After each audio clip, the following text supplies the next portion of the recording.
दोस्तों, हम हर हफ्ते बड़ी मेहनत से आपके लिए एक दिल दहला देने वाली एनिमेटेड हॉरर स्टोरी बनाते हैं। तो अगर आप हमारी यानी खूनी मंडे चैनल की कहानियां एंजॉय कर रहे हैं तो हमारे चैनल को सब्सक्राइब कीजिए और हमारी लेटेस्ट वीडियोस की नोटिफिकेशन के लिए बेल आइकन दबाना मत भूलना।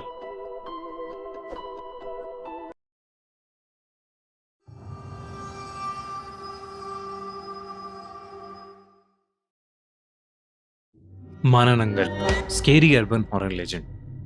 डेविड एक बहुत ही अच्छा ट्रैवल राइटर था। उसे दुनिया की अलग अलग कंट्रीज में जाने का बहुत शौक था। हाल ही में डेविड फिलीपींस में आया था। फिलीपींस साउथ ईस्ट एशिया की एक बहुत ही सुंदर कंट्रीज में से मानी जाती है। फिलीपींस पहुंचते ही डेविड कुछ दिन वहां की फेमस जगहें एक्सप्लोर करने लगा। उसने फिलीपींस के ढेर सारे सुंदर सुंदर गांवों के बारे में बहुत सुना था। कुछ छोटी सिटीज और गांव देखने के बाद डेविड अब पहुंचा था बसाइन आइलैंड्स के एक बहुत ही छोटे से गांव में। वो जगह बहुत खूबसूरत थी और वहां के लोग भी बहुत फ्रेंडली थे। एक दिन डेविड शहर की नदी के पास बैठा था जब उसने देखा कि फिलीपींस हैट, जिसे सालाकोट कहते हैं, वो पहने एक औरत नदी के पास आकर बाल्टी में पानी भर रही है। डेविड अपने ब्लॉग के लिए कुछ ह्यूमन पोर्ट्रेट फोटोज भी लेना चाहता था। डेविड ने अपने ब्लॉग के लिए उस औरत की फोटोज खींचनी शुरू कर दी। अचानक ही पानी भरते हुए उस औरत की हैट गिर गई और डेविड ने जब उस औरत का चेहरा देखा तो उसे देखकर वो खो सा गया। वो औरत बहुत ही ज्यादा खूबसूरत थी। उसने आज तक कभी भी और कहीं भी ऐसी खूबसूरत औरत नहीं देखी थी। उसका चेहरा देखकर डेविड उसको देखता ही रह गया। लेकिन डेविड ने जैसे ही उसकी फोटो क्लिक की, उस औरत का ध्यान डेविड की तरफ चला गया। वो समझ गई थी कि डेविड उसकी फोटो खींच रहा है। अचानक ही वो औरत बहुत ज्यादा घबरा गई और अपनी हैट से अपना चेहरा ढककर बाल्टी वहीं फेंककर तुरंत वहां से भाग गई। डेविड को लगा कि शायद उसने उस औरत को अनकंफर्टेबल फील करा दिया और उसे बहुत बुरा लगने लगा। दिन ढल चुका था और डेविड उस छोटे से गांव के इकलौते होटल में वापस चला गया। वो बहुत थक गया था, इसलिए वो बेड पर लेटते ही सो गया। जब डेविड गहरी नींद में था तो उसे ऐसा एहसास हुआ जैसे उसके चेहरे के पास कोई सांस ले रहा है। उसने जैसे ही आंखें खोली, उसका दिल दहल उठा। उसके बेड के पास एक औरत बैठी थी जिसका मुंह भी एक फिलीपींस हैट से ढका हुआ था। उस औरत के सिर्फ होंठ नजर आ रहे थे। डेविड चौंक कर अपने बेड से उछल पड़ा। वो दरवाजे के पास जाकर खड़ा हो गया और उस औरत से पूछने लगा कि आखिर वो कौन है। वो औरत कुछ नहीं बोली और वहीं जमकर बैठी रही। डेविड ने उससे फिर पूछा।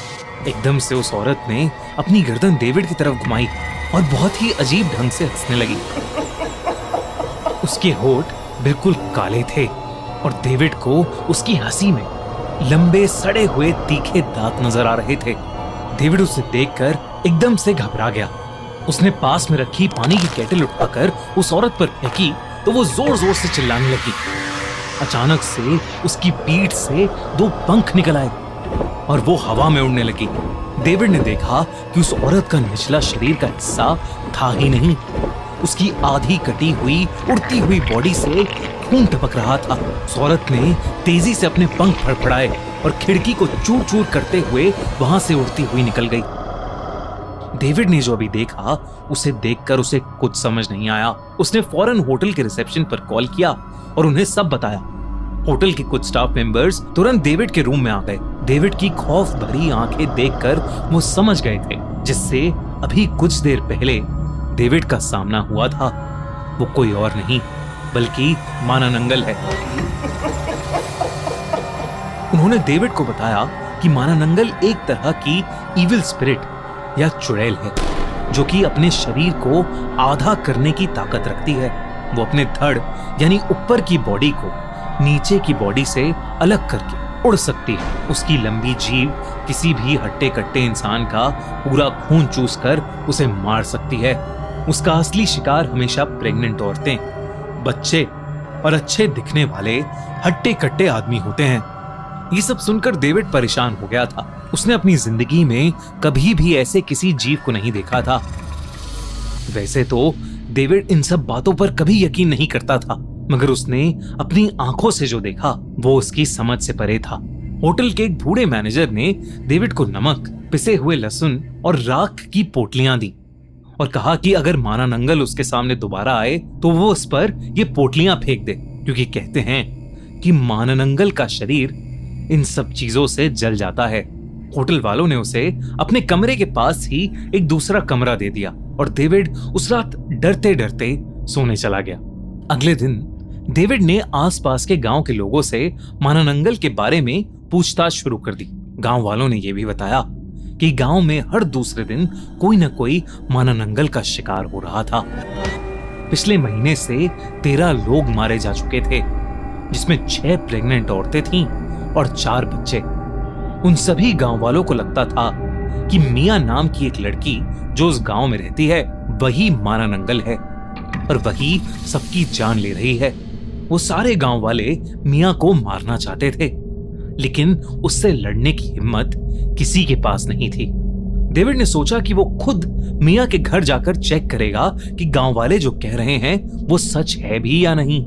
डेविड उसके घर तक पहुंचा और उसने उसका दरवाजा खटखटाया। थोड़ी देर तक कोई नहीं आया। डेविड के दिमाग में गांव वालों की बातें असर करने लगी थीं। वो डरने लगा था कि कहीं वो खुद चलकर मानानंगल का शिकार तो नहीं बनने आ गया है। तभी एकदम से दरवाजा खोला और डेविड शर्म से पानी पानी हो गया, क्योंकि मिया वही औरत थी जिसे नदी किनारे डेविड ने देखा था। वो पास से और भी ज्यादा सुंदर लग रही थी। डेविड कुछ बोल पाता कि उससे पहले ही मिया ने उससे कहा, आप मेरी फोटो डिलीट कर देना, क्योंकि कोई अजनबी मेरी फोटो रखे मुझे नहीं पसंद। डेविड ने उससे माफी मांगी और उससे मानानंगल के बारे में सवाल करने लगा। मिया उसके सवाल सुनते ही रोने लगी। मिया ने उसे अपनी सारी कहानी बताई कि कैसे वो गांव के एक लड़के किदलत से प्यार करती थी, जो उसका बचपन का दोस्त था, लेकिन 3 हफ्ते पहले ही उनकी शादी के दिन वो लड़का एक मानानंगल का शिकार बन गया। सब गांव वालों को लगा कि मिया ही मानानंगल है और उन्होंने मिया को गांव से बाहर निकाल दिया और अब मिया के पेट में किदलत का 1 महीने का बच्चा है, जिसके लिए वो बहुत डरी हुई है। डेविड ने उससे माफी मांगी और उसे बताया कि अब उसे विश्वास हो गया है कि मिया मानानंगल नहीं है। वो दोनों काफी देर तक बातें करते रहे। आने वाले कुछ दिनों में दोनों की बहुत गहरी दोस्ती हो गई और वो पूरा दिन साथ ही बिताने लगे। डेविड मिया के प्यार में जैसे डूबता ही जा रहा था।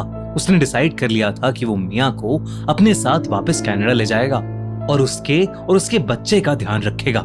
वो दोनों अगली रात ही उस गांव से निकलकर कनाडा जाने वाले थे। अगली रात करीब 9:30 बजे डेविड मिया के घर की तरफ निकला। उसने रास्ते में एकदम से देखा कि जंगल में कुछ उड़कर आसमान में एकदम से गायब हो गया। डेविड वहीं रुका और जंगल की तरफ जाने लगा। तभी अंधेरे में उसका पैर किसी चीज से टकराया। जब उसने देखा कि वो चीज क्या है तो वो डर के मारे सुन पड़ गया। उसके सामने एक औरत का आधा कटा शरीर का निचला हिस्सा जमीन पर पड़ा फड़फड़ा रहा था। वो समझ गया था कि वो आधा शरीर मानानंगल का था। ये देखकर उसने अपनी जेबें चेक की और उसे एहसास हुआ कि मानानंगल से बचने के लिए जो पोटलियां होटल के मैनेजर ने दी थी, वो तीनों पोटलियां वो होटल में ही भूल गया था। तभी उसे पास से मिया के चीखने की आवाज आई। वो भागा भागा मिया के घर पहुंचा। दरवाजा खुला पड़ा था तो डेविड सीधा घर के अंदर चला गया और वहां जो उसने देखा, उसे देखकर उसके पैरों तले जमीन खिसक गई। मानानंगल उसके सामने बैठी मिया की गर्दन में दांत कड़ाए उसका शरीर फाड़कर उसका खून पी रही थी। उसके हाथ के नुकीले नाखून मिया के पेट में घुसे हुए थे। ये देखकर डेविड ने जोर से मिया का नाम पुकारा, जिस पर उस मानानंगल का ध्यान डेविड पर गया। उसने डेविड को बहुत ही गुस्से में देखा और अपनी लंबी जीभ से उस पर वार किया। इससे पहले कि डेविड उठकर कुछ कर पाता, मानानंगल मिया के पेट से उसका मरा हुआ बच्चा अपने हाथ में लेकर रुक गई। डेविड ने मिया को उठाने की बहुत कोशिश की, मगर वो मर चुकी थी। इस इंसिडेंट के बाद सबको पता चल गया था कि मिया वो मानानंगल नहीं है। डेविड भी इस हादसे के बाद वापस कनाडा चला गया लेकिन शायद ही वो कभी उस माननंगल को भूल पाएगा।